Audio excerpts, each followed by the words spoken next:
জয় বাংলা নাকি এখন জাতীয় স্লোগান? আজকে ছিল যে জয় বাংলা জাতীয় স্লোগান, সেই আইনটা বাতিল করেছে বা আদালতে সেই জয় বাংলা স্লোগান সর্বজনীন স্লোগান হবে না, বা জয় বাংলা মুক্তিযুদ্ধ স্লোগান না, যত জয় বাংলা কোনটা জাতির স্লোগান বা কোনটা গোষ্ঠীর স্লোগান, আদালতে সেই ধরনের নির্দেশ দিয়েছে।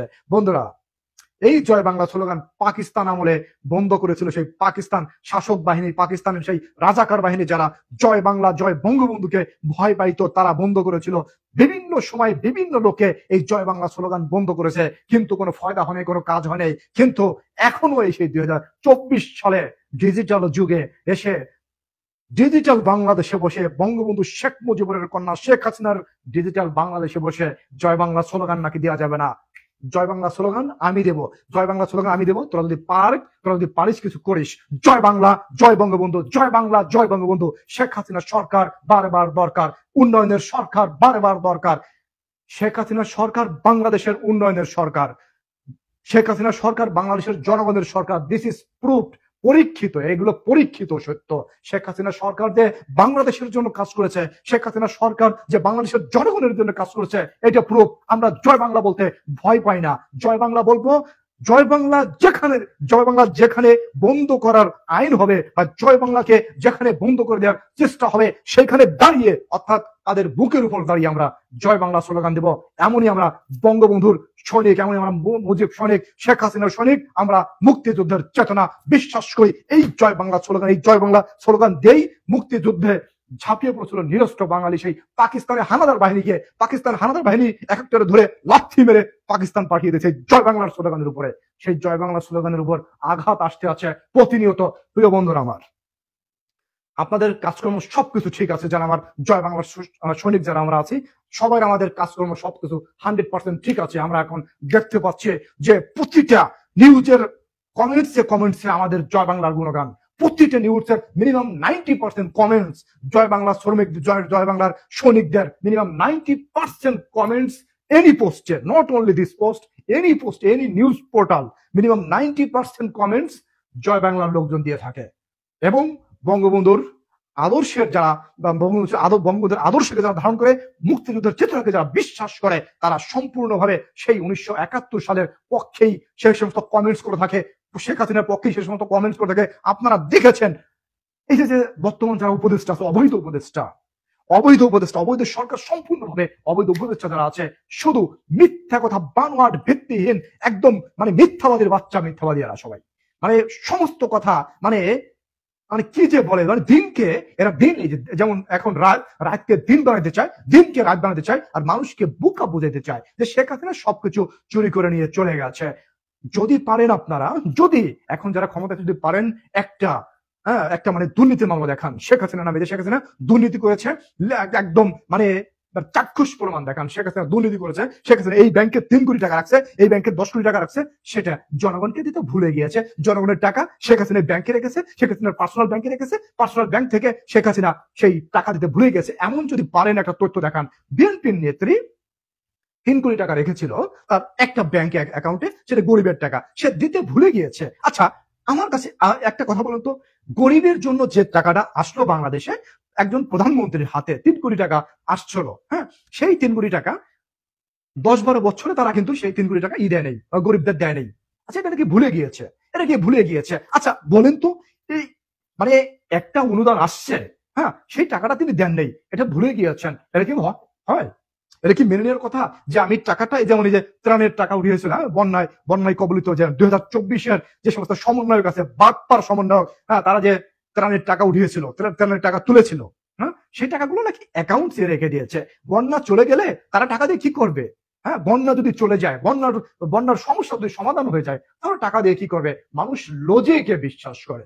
আপনি বলবেন যে আমি মনে করেন কি, আমি হয়তো একজন আমার কাছে টাকা দিয়েছে, ভাই আপনি ওই আপনাদের গ্রামে গরিব একজন আছে, তারে আপনি এই 5,000 টাকা দিয়ে দিয়েন। হ্যাঁ, এখন আমি যদি ওই টাকাটা নিয়ে আমার ব্যাংকে রেখে দেই, যে 20 বছর পরে আমি এটা খোঁজ নিব, তাহলে কি আমি আবার বলতে পারবো ভাই এটা আমি ভুলে গেছিলাম?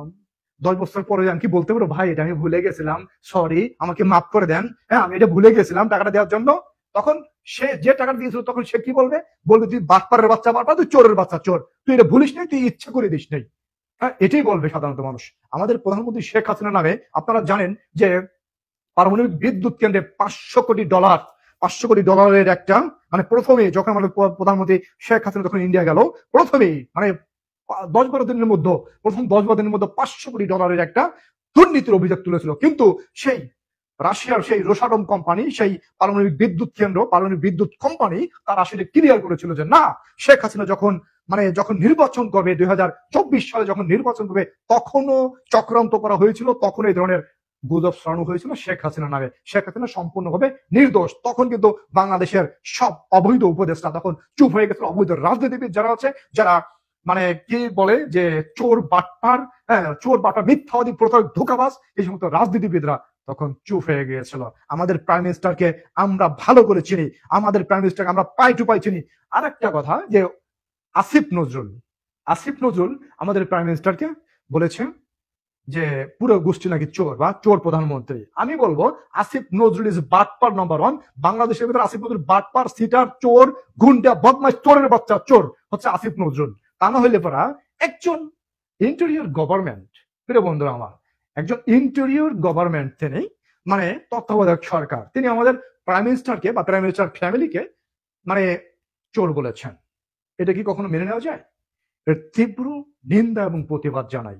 এই ধরনের কথার তীব্র নিন্দা এবং প্রতিবাদ জানাই। ঠিক আছে, একটা তথ্য দেখান, কোন মামলা হয়েছে প্রাইম মিনিস্টার শেখ হাসিনা যে চুরি করেছে? কোনো মামলা হয়েছে বাংলাদেশে? কোনো মামলা হয়েছে? দুর্নীতির মামলা হয়েছে প্রধানমন্ত্রী শেখ হাসিনার নামে এবং দুর্নীতির মামলা প্রমাণ হয়েছে? প্রমাণ হয়নি। তাহলে প্রধানমন্ত্রী শেখ হাসিনাকে চোর বলার অর্থ কি? আমি আসিফ নজরুলের কাছে জিজ্ঞেস করছি, মিথ্যাবাদী, প্রতারক, ধোঁকাবাজ, বাটপার, সিটার আসিফ নজরুলের কাছে আমি জিজ্ঞেস করছি। আসিফ নজরুল একবার বলেছিল, যখন তিনি ক্ষমতায় ছিলেন না, ক্ষমতার বাইরে ছিলেন, তখন বলেছিলেন যে 26 লক্ষ ভারতীয় বাংলাদেশে কাজ করে, আর বাংলাদেশের মানুষ হাজার হাজার লক্ষ লক্ষ মানুষ বেকার। সেই আসিফ নজরুল এখন কিন্তু একজন, মানে তিনি কিন্তু ক্ষমতায় আছেন, আইন উপদেষ্টা, মানে আইনমন্ত্রী। হ্যাঁ, তিনি কিন্তু একজন ভারতীয় ব্যক্তিও তিনি বের করতে পারেন নাই।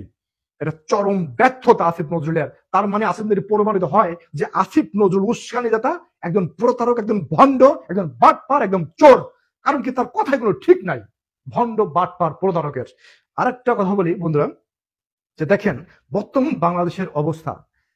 বুঝলাম যে প্রধানমন্ত্রী শেখ হাসিনা ইন্ডিয়া চলে গেছে, বা তোরা ইন্ডিয়া পাঠিয়ে দিয়েছিস বা তাড়িয়ে দিয়েছিস, যাই করিস না কেন, কিন্তু এখন বাংলাদেশের অবস্থা অস্থিতিশীল কেন? এখন বাংলাদেশের অবস্থা ভালো নাই কেন? বাংলাদেশের মানুষ এখন কেন বলে যে প্রধানমন্ত্রী শেখ হাসিনাকে লাগবে? বা বাংলাদেশে এখন শাসন ব্যবস্থা ঠিক নাই কেন? বাংলাদেশের বাজার ব্যবস্থা ঠিক নাই কেন? বাজার মনিটরিং কোথায় গিয়েছে? আপনাদের বাজার সবকিছু মনিটরিং? হ্যাঁ, বাজারের দাম, দ্রব্যমূল্যের দাম হঠাৎ করে কেন বেরিয়ে গিয়েছে? ব্যাংকে কেন টাকা নাই? 5 তারিখে মানুষ, 4 তারিখে, 4 আগস্টে মানুষ টাকা ব্যাংকের থেকে টাকা তুলতে পারছে, কিন্তু 4 তারিখের পরে কেন মানুষ টাকা তুলতে পারতেছে না? হ্যাঁ, 4 তারিখের পরের থেকে ব্যাংকের থেকে মানুষ কেন টাকা তুলতে পারতেছে না? শেখ হাসিনা কি জানতো? শেখ হাসিনা কি জানতো যে তিনি 5 তারিখে দেশ ছেড়ে চলে যাবেন? বা শেখ হাসিনার মন্ত্রী মিনিস্টার কি জানতো যে তিনি 5 তারিখে দেশ থেকে চলে যাবেন? এই সমস্ত ভুম ভাং, মানে মিথ্যা কথা, প্রতারক, মানে মামলাবাজ সরকার, মানে প্রতারক, মিথ্যাবাদী, ধোঁকাবাজ সরকার, মানে বাংলাদেশটাকে একদম তছনছ করে দিল, বাংলাদেশটা একদম শেষ করে দিল। আমি বুঝতে পারতেছি না যে বাংলাদেশের ভবিষ্যৎ কোথায় গিয়ে ঠেকতেছে বর্তমান। বন্ধুরা, আমরা রাস্তায় দেখতেছি জঙ্গিদের শোডাউন, জঙ্গি সেই আইএসআই, পাকিস্তানি আইএসআই জঙ্গিদের শোডাউন এখন বাংলাদেশের ঢাকা শহরের রাস্তায় একদম ওপেনে দেখা যাচ্ছে। প্রশাসন, আমাদের আর্মি ভাইয়েরা, আমাদের সেনাবাহিনী ভাইয়েরা বসে বসে কি দেখে বুঝি না, ভালো বাংলাদেশকে যুদ্ধের দিকে ঠেলে দিচ্ছেন, ভালো একটা বাংলাদেশকে যুদ্ধের দিকে ঠেলে দিচ্ছেন। যুদ্ধ করে কোনো জাতি উন্নতি হইতে পারে না, বা কোনো জাতি সুবিধা ভোগ করতে পারে না। আপনি চিন্তা করেন, এই যে বর্তমান ইন্ডিয়ার সাথে একদম যুদ্ধময় পরিস্থিতি, বাংলাদেশের তিন পাশে ইন্ডিয়া, বাংলাদেশের 3 পাশে ইন্ডিয়া, আর এক পাশে তো বঙ্গোপসাগর। বাংলাদেশের 3 পাশে ইন্ডিয়া। মনে করেন যদি ইন্ডিয়ার সাথে যুদ্ধ বাইতে যায়, ইন্ডিয়া যদি ওখান থেকে ফাইট করে, বা ইন্ডিয়া যদি ওখান থেকে ক্ষেপণাস্ত্র মারে, ইন্ডিয়া যদি ওখান থেকে যা কিছু করে না করে, আপনারা তো সেগুলো প্রোটেক্ট করবেন, ঠেকাবেন, কিন্তু সাধারণ মানুষ পালাবে কোথায়? সাধারণ মানুষ কোথায় গিয়ে পালাবে? পাকিস্তানের সাথে যখন যুদ্ধ লেগেছিল, সাধারণ মানুষ ইন্ডিয়া গিয়ে পালিয়েছিল। আপনাদের কিছু হবে না। যারা এই যে ইন্ধন দিচ্ছেন বর্তমান যুদ্ধের, যারা ইন্ধন দিচ্ছেন, হ্যাঁ, তাদের কিচ্ছু হবে না, তারা তো একদম ইন্দুরের গর্তে যেয়ে লুকাবে, হয়তো বা তারা চলে যাবে আমেরিকা, তাদের বাপের দেশে চলে যাবে। কিন্তু সাধারণ মানুষের কি হবে? সাধারণ মানুষ কোথায় গিয়ে পালাবে? যেমন মায়ানমার থেকে রোহিঙ্গারা বাংলাদেশে চলে এসেছে, কিন্তু আমরা কিন্তু মায়ানমার যেতে পারবো না, বা মায়ানমার আমাদের নেবেও না। নেবে? কোনো বাঙালিকে কি মায়ানমার নেবে? নেবে না কিন্তু। হ্যাঁ, আমাদের পাকিস্তান যাইতে হবে, হয়তো বা কিছু লোক পাকিস্তান যাবেন। পাকিস্তান কিভাবে যাবেন? প্লেনে? প্লেনে করে কিন্তু পাকিস্তান বাঙালিরা যেতে পারবে না। তাহলে এখানে যারা উস্কানি দিচ্ছেন যুদ্ধের জন্য, না যে মানে কি যেন বলে যে খালবালা নাই তিনের মাছ খায় একলা একলা, সেই দশা বাঙালির। কিছু কিছু বাঙালি দেখতেছি সরকার, বাংলাদেশে যদি কোনো সমস্যা থাকে বাংলাদেশের সরকার, ইন্ডিয়ান সরকার বুঝবে। এবার দেখি কি যে কিছু গাঁজাখোর, হ্যাঁ, যুদ্ধে ঝাঁপিয়ে পড়তে হবে, মানে যুদ্ধের ঘোষণা দিয়ে দিয়েছে, চোখে চোখে চোখ রেখে কথা বলতে হবে। এ ধরনের মানে কি অথর্ব, সম্পূর্ণভাবে অথর্ব বেয়াদব কুলঙ্গারের দল বাংলাদেশের একদম সবকিছু ইমেজ টিমেজ যা আছে সবকিছু ধ্বংস করে দিতে বসছে। বাংলাদেশের কোন দিকে শান্তি আছে বলেন? এখন বলে সব দিকে খালি শান্তির বাতাস, শান্তির বাতাস। ডক্টর ইউনূস, এই সুদখোর ইউনূস, এই নোবেল বিজয়ী ইউনূস নাকি শান্তির বাতাস বই নিয়ে আসছে। শান্তি কোথায় রে ভাই? হ্যাঁ, শান্তি কোথায়? শান্তি কাদের আছে? যারা 10% লোক, যারা সরকারের চামচা মামচা চাটুকুরি মাটুকুরি করে বেড়ায়, বা বিএনপি জামাত যারা যে চাঁদাবাজি মাদাবাজি করে বেড়ায়, তাদের জন্য ভালো। মিনিমাম 90% লোকের একদম কাম সারা হয়ে গেছে। হ্যাঁ, যারা যে প্রবাসী, হ্যাঁ, তাদের যারা প্রবাসী তারা বোঝে যে বাংলাদেশে যদি যুদ্ধ লেগে যায় তখন তারা কি করবে, তাদের ফ্যামিলি কি করবে। বুঝতে হবে সবাইকে, যে কোনো কিছু মারামারি করলে কিন্তু কোনো জাতি, সে জাতি একদম উচ্চতে উঠে যায়। মানে আমরা কিন্তু সেই পজিশনে যাইনি যে আপনি আমেরিকার সাথে। আমরা আবার দেখলাম যে কিছু সেনা অফিসার, মানে যারা চাকরিচ্যুত হয়েছিল বা যারা রিটায়ার্ড করেছিল, যে আমেরিকাও নাকি তাদের সাথে পারবে। ওরে মা রে মা, তাদের কথাবার্তা শুনে মনে হয় যে গাঁজা একদম মেয়াদিত্বন্য গাঁজা খাইছে এমন মনে হয়। ঠিক আছে প্রিয় বন্ধুরা, কথা অনেক কিছুই বলার থাকে, কিন্তু আমরা যারা বঙ্গবন্ধুর সৈনিক, যারা শেখ মুজিবুরের সৈনিক, যারা শেখ হাসিনার সৈনিক, যারা জয় বাংলার লোক, হ্যাঁ, তাদের জয় বাংলা বলতে, ওই যে একজন বললো যে ভাই জয় বাংলা বলতে আপনাদের বাংলাদেশে জয় বাংলা বলা যাবে না, বা করা যাবে না, জয় বাংলা স্লোগান দেওয়া যাবে না, বা জয় বাংলা জাতীয় স্লোগান নাই। আপনার অবৈধ আদালত কত আইন পাশ করবেন? হ্যাঁ, 24 জন মানুষ হত্যা, 24 জনকে হত্যা করেছেন, আরো 500 জনের মতো মানুষকে মানে একদম লাইফটা একদম হেল করে দিয়েছেন। আপনাদের মনে আছে 2004 সালে 21 আগস্ট গ্রেনেড হামলার মামলা, সে পরিকল্পনাকারী যারা স্টেটমেন্ট দিয়েছে, আদালতে দাঁড়িয়ে স্টেটমেন্ট দেওয়ার সময় যারা মারামারি করেছে, একে অপরের মধ্যে কমপ্লেন করেছে, ওপেনলি কমপ্লেন করেছে, তারা আজকে উচ্চ আদালত তাদের সবাইকে বেকসুর খালাই দিয়ে দিয়েছে, ওই মামলা ভ্যানিশ হয়ে গেছে। তার মানে কি? আপনারা চিন্তা করেন যে ঢাকার শহরে বাংলাদেশে বিএনপির আমলে, ঢাকার শহরে বাংলাদেশে বিএনপির আমলে কেমন মেসাকার অবস্থার সৃষ্টি হয়েছিল, যে যুদ্ধক্ষেত্রে বোমা নিক্ষেপ করেছিল শেখ হাসিনার সমাবেশে। যুদ্ধক্ষেত্রে বোমা, হ্যাঁ, যুদ্ধক্ষেত্রে বোমা আপনারা দেখেছেন? এই 16-15 বছরে বিএনপি তো কত বড় বড় সমাবেশ করেছে, যুদ্ধক্ষেত্রে বোমা একটাও দেখেছেন? বা কোনো সন্ত্রাসী আক্রমণ একটাও দেখেছেন? দেখেন নেই। এটাই হচ্ছে বিএনপি এবং আওয়ামী লীগের শাসনামল। প্রিয় বন্ধুরা আমার, সবাই যার যেখানে সবাই চোখ নাক খোলা রাখবেন, কারণ কি বর্তমান বাংলাদেশ একটা ম্যাসাকার পজিশনে যাচ্ছে। যাই হোক প্রিয় দর্শক, আমি মনে হয় এই ভিডিওটা আর কন্টিনিউ করা ঠিক না, কারণ কি ভিডিওটা অনেক বড় হয়ে গেছে।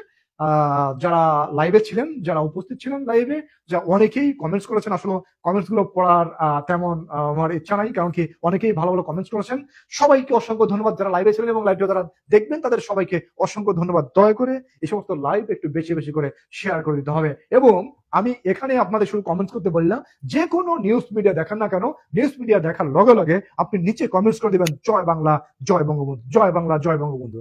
যে কোনো নিউজ মিডিয়ার যে কোনো নিউজ হোক না কেন, আপনি কমেন্টস করবেন জয় বাংলা জয় বঙ্গবন্ধু। এভাবেই আমাদের রাজত্ব আমরা অনলাইনে কায়েম করব, তারপরে ইনশাল্লাহ অফলাইনে চলে যাব। খুব শীঘ্রই ডাক আসতে পারে মাননীয় প্রধানমন্ত্রীর তরফ থেকে। সে সময়ের জন্য সবাই সজাগ থাকবেন এবং সবাই রেডি থাকবেন। প্রিয় বন্ধুরা, এই ভিডিওর মাধ্যমে যদি কোনো কথায় আপনাদের কষ্ট লেগে থাকে, যদি কোনো কথায় আপনাদের মনে দুঃখ লেগে থাকে, ভুল ভ্রান্তি যদি হয়ে থাকে আমার কোনো কথাবার্তায়, ভুল ভ্রান্তি ক্ষমা সুন্দর দৃষ্টি দেখবেন। সবাই ভালো থাকবেন।